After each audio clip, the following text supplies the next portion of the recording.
इतिहास के पन्नों में कुछ तारीखें ऐसी दर्ज होती हैं जिन्हें कभी भुलाया नहीं जा सकता। आज के इस गहरे विश्लेषण में हम एक ऐसे ही दिन की बात करने वाले हैं जिसने भारत की आज़ादी की लड़ाई का रुख ही मोड़ दिया। हम बात कर रहे हैं सीताराम सेक्सरिया की मशहूर डायरी का एक पन्ना की। ये हमें सीधे 1931 के कलकत्ता की सड़कों पर ले जाता है। ये कोई किताबी कहानी नहीं, बल्कि एक ऐसा आंखों देखा हाल है जिसने आज़ादी की असली कीमत को खून और पसीने से तौला। स्क्रीन पर दिख रही इस संख्या 19 को देखिए।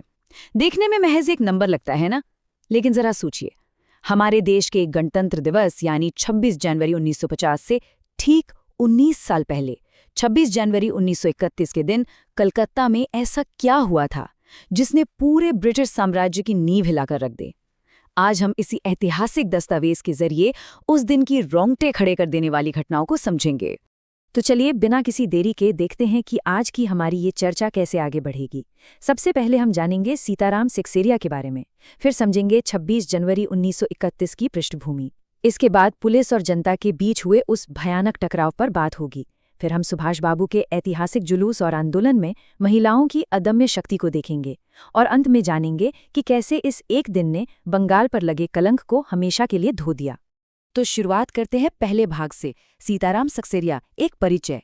किसी भी घटना को समझने से पहले उसे लिखने वाले इंसान को समझना बहुत जरूरी है, क्योंकि उसी से हमें पता चलता है कि ये बातें कितनी प्रामाणिक हैं।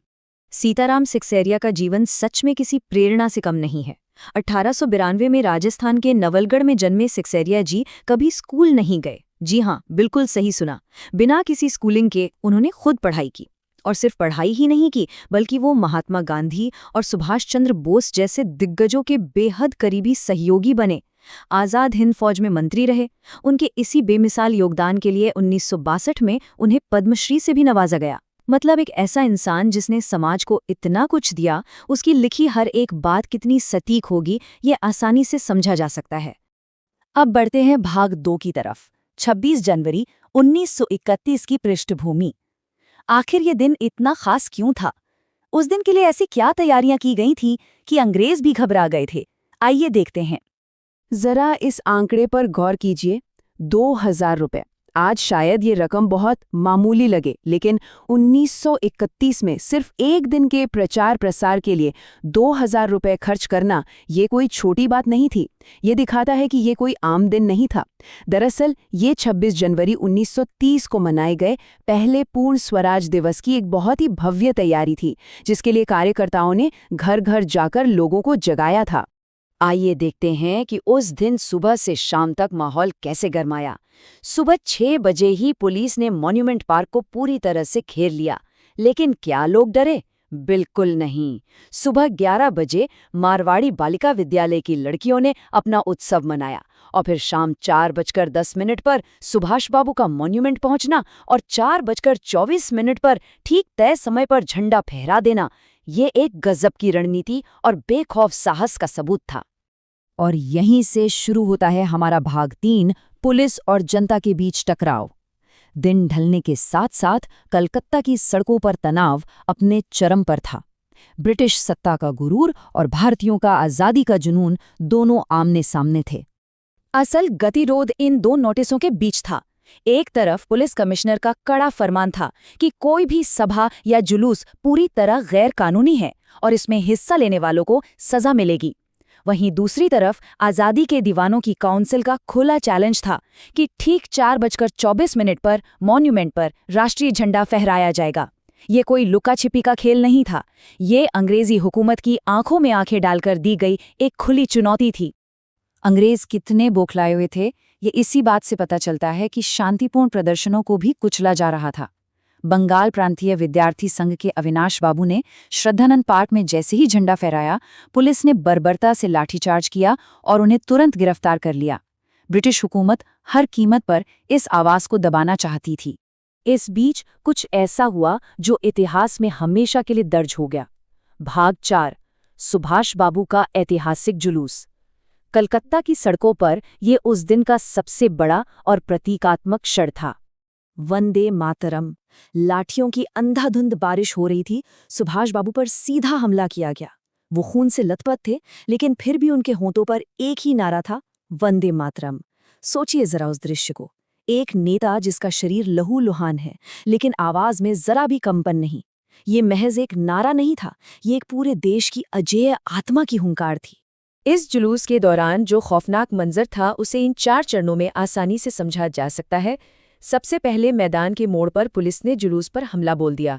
इसमें एक क्षितीश चटर्जी नाम के प्रदर्शनकारी का सिर बुरी तरह फट गया, खून की धाराएं बह निकली। इसके बाद सुभाष बाबू को गिरफ्तार करके लाल बाजार लॉकअप भेज दिया गया। लेकिन यहाँ जो सबसे ध्यान देने वाली बात है वो है डॉक्टर दासगुप्ता का काम। वो छुपकर घायलों की तस्वीरें ले रहे थे ताकि दुनिया को अंग्रेजों की इस क्रूरता का असली चेहरा दिखाया जा सके। अब आते हैं इस पूरे आंदोलन की रीढ़ पर। भाग 5, आंदोलन में नारी शक्ति। भारत का आज़ादी का इतिहास महिलाओं के खून और पसीने के बिना बिल्कुल अधूरा है। इस स्लाइड में जो बात सबसे ज्यादा प्रभावित करती है वो ये है कि महिलाएं सिर्फ घरों के अंदर से समर्थन नहीं दे रही थीं, वो एकदम फ्रंट लाइन पर डटी हुई थीं। जानकी देवी और मदालसा जैसे नामों ने अगुवाई की। गुजराती सेविका संघ की लड़कियां गिरफ्तार हुईं। विमल प्रतिभा के जुलूस को जबरन रोका गया। और तो और जब पुरुषों पर लाठियां बरस रही थीं, तब इन निडर महिलाओं ने आगे बढ़कर मॉन्यूमेंट की सीढ़ियों पर चढ़कर स्वतंत्रता की प्रतिज्ञा पढ़ी। कोई भी लाठी उनका रास्ता नहीं रोक पाई। और इस बहादुरी का सबसे बड़ा सबूत है ये संख्या 105। एक ही दिन में 105 महिलाओं को गिरफ्तार करके लाल बाजार लॉकअप में डाल दिया गया था। 1931 के उस रूढ़िवादी समाज की कल्पना कीजिए। इतनी बड़ी संख्या में महिलाओं का सड़कों पर उतरना और अपनी परवाह किए बिना जेल जाना, ये अपने आप में एक बहुत बड़ी सामाजिक क्रांति थी। अब हम इस ऐतिहासिक चर्चा के आखिरी पड़ाव पर हैं। भाग 6, बंगाल का कलंक धुला। इतने लोगों का बहता हुआ खून आखिरकार व्यर्थ नहीं गया। जरा इन आंकड़ों की गंभीरता को समझिए। उस रात तक करीब 200 लोग घायल हो चुके थे, जिनमें से 160 लोगों की हालत इतनी गंभीर थी कि उन्हें अस्पताल ले जाना पड़ा। ये महज कोई नंबर नहीं है, ये उन आम लोगों के खून से लिखी गई कहानी है जिन्होंने आज़ादी के एक सपने के लिए अपना सब कुछ दांव पर लगा दिया था। सीताराम सेक्सरिया अपनी डायरी में बहुत ही भावुक होकर लिखते हैं कि आज तो जो कुछ हुआ वो अपूर्व हुआ है।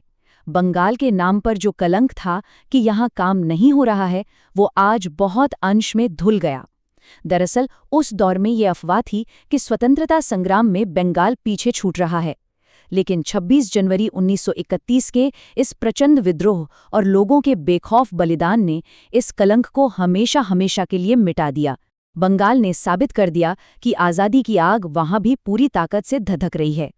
तो इस पूरी चर्चा के बाद एक बहुत ही गहरा सवाल खड़ा होता है। आज जब आज़ादी का जश्न मनाया जाता है, तो क्या उस खून, उन टूटे हुए सिरों और उन 105 महिलाओं की जेल यात्राओं को उतनी ही शिद्दत से याद किया जाता है? ये वास्तविक रक्त रंजित बलिदान हमें सोचने पर मजबूर करता है कि जो आज़ादी आज हमें सांस लेने के लिए मिली है, उसकी असली कीमत क्या थी। ये इतिहास बार बार याद दिलाता है कि जब आम लोग एक साथ खड़े हो जाएं, तो कोई भी साम्राज्य उन्हें झुका नहीं सकता। इस पर जरूर विचार